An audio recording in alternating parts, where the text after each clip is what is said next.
Good morning mga Chiki Loves at sa mga beshi ko at mga beshi kong expired. So usong-uso ngayon ang hiwalayan ng mga couple, especially sa ating mga celebrity. So nauna na dyan ang Katnil at ngayon naman po ang Mavi and Kylene Alcantara. So watch muna natin guys bago tayo magbigay ng reaction.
Mga Chika Loves at beshi ko at sa mga beshi ko dyan na expired, time for the reaction.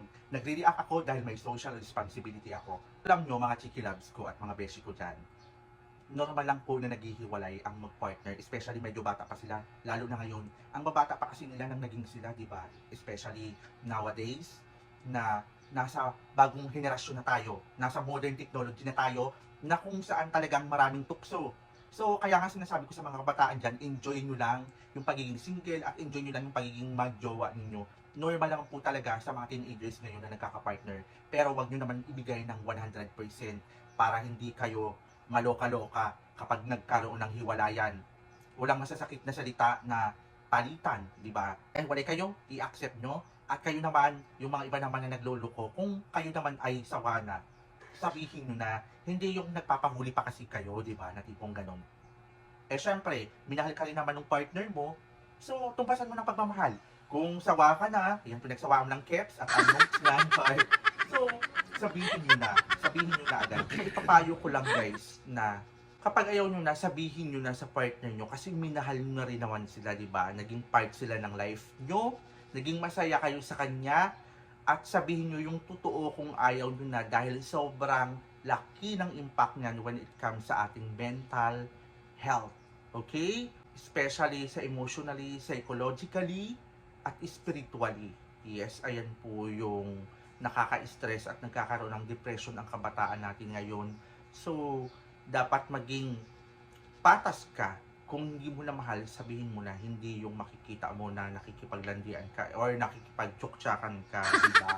Pagkatapos mong may kasabihan nga na, kinain-kain pala kita, maling tao ka naman pala. Char.